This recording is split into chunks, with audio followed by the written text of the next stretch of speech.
তোকে কি যেতেই হবে সমীর? হ্যাঁ, যেতেই হবে। কিন্তু কেন? কারণ ওখানে স্যালারি ভালো, আর ভালো করে কাজ করলে ভবিষ্যতে তাড়াতাড়ি প্রমোশনও পেয়ে যাবো।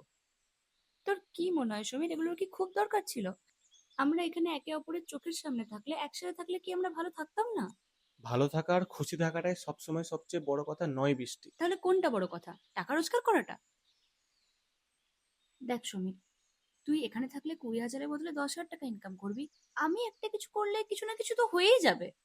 অন্তত আর যাই হোক, আমরা একে অপরের সাথে থাকতে পারবো, এতে ভালো থাকবো। ছাড়, বাদ দে, তুই বুঝবি না। ভালো কথা, তুই যা। কিন্তু এটা মনে রাখিস, বৃষ্টি নামের আর কেউ তোর জন্য এখানে অপেক্ষা করবে না।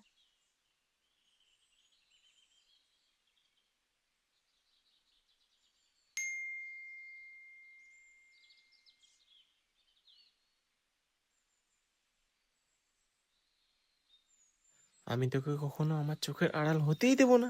আর যদি আমি তোর থেকে অনেক দূরে চলে যাই? তাহলে এইভাবেই তোকে শক্ত করে জড়িয়ে ধরে রাখবো, নিজের বুকের কাছে আগলে রাখবো, যাতে কেউ তোকে আমার থেকে দূরে সরিয়ে নিয়ে যেতে না পারে। বৃষ্টি, দাঁড়া, দাঁড়া বৃষ্টি।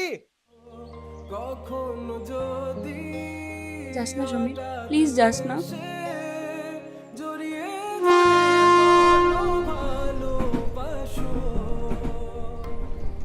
আমি তখনই, হ্যাঁ তখনই তোমার নামে লেখা চিঠিটি পড়ে তোমাকে শোনাবো। ঠিকই তখনই, হ্যাঁ তখনই ভালোবাসি কতটাই আমি, বলো কি করে তোমায় বোঝাবো। তুমি বুঝনি, আমি বলিনি, তুমি স্বপ্নতে কেন আসনি, আমার অভিমান তোমাকে নিয়ে সব